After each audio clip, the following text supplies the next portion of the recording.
ഇതിപ്പോൾ ഏകദേശം സമയം 3:30 ആയിട്ടുണ്ടാവും കേട്ടോ. എനിക്കിത് മാത്രമേ ഓർമ്മയുള്ളൂ. ജസ്റ്റ് ഞാൻ ഇതുമാത്രം വെയിറ്റ് ചെയ്യുന്ന ഇറങ്ങിയ സമയം വീഡിയോ എടുത്തതാണ്. പിന്നെ കാണുന്ന ഇതാണ്.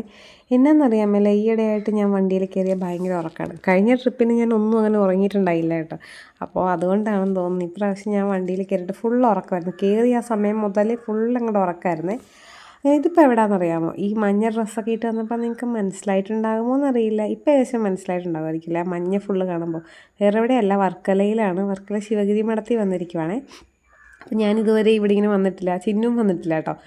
എനിക്ക് തോന്നുന്നു അമ്മയും അച്ചായി വന്നിട്ടുണ്ടോയെന്നറിയില്ല. അച്ചായിയും അമ്മയും കണ്ണനും ശങ്കുമൊക്കെ വന്നിട്ടുണ്ട്. ഞങ്ങൾ രണ്ടുപേരും വന്നിട്ടില്ല. അങ്ങനെ അപ്പോൾ എനിക്കൊരാഗ്രഹം ഉണ്ടായിരുന്നു, എന്തായാലും അവിടെ ഫുള്ള് മഞ്ഞ പെയിൻ്റ് ആയിരിക്കും എന്ന് നമുക്കൊരു ധാരണയുണ്ടല്ലോ. അപ്പം മഞ്ഞ ഡ്രസ്സ് ഇട്ട് പോകണം എന്ന് പറഞ്ഞിട്ട് ഞാനും അച്ചായി അമ്മയും കണ്ണനൊക്കെ മഞ്ഞ ഡ്രസ്സ് ഇട്ട്. എൻ്റെ ഈ മഞ്ഞ ഡ്രസ്സ് ഞാൻ വെഡിങ് ആനിവേഴ്സറിക്കല്ല, വെഡിങ്ങിൻ്റെ ടൈമിൽ സേവ് ദ ഡേറ്റിന് ആ ഒരു ഷൂട്ടിങ്ങിന് വേണ്ടി തയ്പ്പിച്ച ഡ്രസ്സായിരുന്നു കേട്ടോ. 5 കൊല്ലം പഴക്കമുണ്ട്. അപ്പോൾ ഇവിടെ ഇപ്പോൾ ക്യൂ നിൽക്കുന്ന വേറെ ഒന്നുമല്ല, സ്വാഭാവികം നിങ്ങൾക്ക് അറിയാമല്ലോ, കഞ്ഞിയോ ഭക്ഷണമോ എവിടെയെങ്കിലും ഉണ്ടെന്നുള്ളത് ഞങ്ങൾ അവിടെ ക്യൂ നിന്ന് മേടിക്കും. ഒരു മഞ്ഞ കറി കേട്ടോ. ഇവിടെ എല്ലാം മഞ്ഞമയാണ്. ഒരു പയറുകറിയായിരുന്നു, അത് മഞ്ഞ നിറത്തിലാണ് തന്നെ. പക്ഷേ കൊള്ളായിരുന്നു കേട്ടോ, ടേസ്റ്റ് ഉണ്ട്. ഇത് ഗുരുദേവൻ ഇരുന്ന കസേര, കട്ടിൽ അങ്ങനെയൊക്കെ പറഞ്ഞിട്ട് അങ്ങനെ കുറേ സാധനം, ഒരു മ്യൂസിയം സെറ്റപ്പ് പോലെ കേട്ടോ. അങ്ങനെ കുറേ സാധനങ്ങൾ അവിടെ വെച്ചിട്ടുണ്ട് കാണാനായിട്ട്.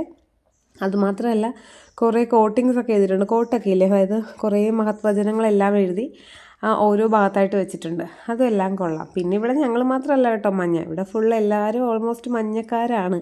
ഇവിടെ വരുവാണെങ്കിൽ ഒരു കൂട്ടം SNDPക്കാരെ കാണാം. അതാണ് എനിക്ക് ഏറ്റവും കൂടുതൽ തോന്നിയത്. കാരണം നമ്മൾ ചില സ്ഥലങ്ങളിൽ ചെല്ലുമ്പോൾ പല കാസ്റ്റ് അങ്ങനെയാണല്ലോ. ഇങ്ങനെയല്ല, ഇവിടെ വരുമ്പോഴത്തേക്കും കൂടുതലും വെച്ചാൽ 100-ൽ 98% SNDPക്കാരാണ്. പിന്നെ കുറച്ച് ഫോറിനേഴ്സ് ഉണ്ട്. വർക്കല ബീച്ചൊക്കെ അടുത്തായതുകൊണ്ടേ കുറേ പേര് അങ്ങനെ ഉണ്ട്. അതിനും ഗൈഡും കാര്യങ്ങളൊക്കെ ഉണ്ട് കേട്ടോ. പിന്നെ ഞങ്ങളിവിടെ എല്ലാം കണ്ട് ഇറങ്ങിയതിന് ശേഷം മേളിലോട്ട് പോവുകയാണ്. അത്യാവശ്യം തിരക്കുണ്ട്, തിരക്കില്ല എന്നല്ല. എന്നാലും അമ്മ പറയുന്നത് അമ്മ വരുന്ന സമയങ്ങളിലൊക്കെ എപ്പോഴും ഭയങ്കര തിരക്കാണ്. അമ്മ മറ്റേ SNDPയുടെ ആ ഒരു ശാഖയിൽ നിന്ന് അങ്ങനെ പോകാറുണ്ട് ട്രിപ്പായിട്ട്. അപ്പോൾ ആ സമയത്ത് നല്ല തിരക്കാണ് ഇവിടെ എന്ന് പറഞ്ഞു. എന്നാലും അത്യാവശ്യം തിരക്ക് എനിക്ക് തോന്നി കേട്ടോ. ഞാൻ ആദ്യമായിട്ടാണ് വരുന്നത്.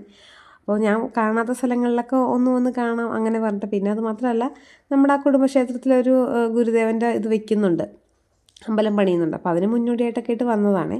പിന്നെ നമ്മൾ നേരെ വർക്കല തൊട്ടപ്പുറത്ത് തന്നെ, അതായത് ശിവഗിരിയുടെ അടുത്ത് തന്നെ ഉള്ളൊരു അമ്പലമാണിത്. 2000 കൊല്ലം പഴക്കമുണ്ട്. ജനാർദ്ദനൻ്റെ ടെമ്പിളാണ്. അവിടെയാണെങ്കിൽ വന്നപ്പോഴത്തേക്കും അത്യാവശ്യം നല്ല വെയിലായി കേട്ടോ. കാരണം നമ്മളൊരു 10:30 കഴിഞ്ഞിട്ടാണ്. ഇവിടെയും കുറേ ഫോറിനേഴ്സൊക്കെ ഉണ്ട്.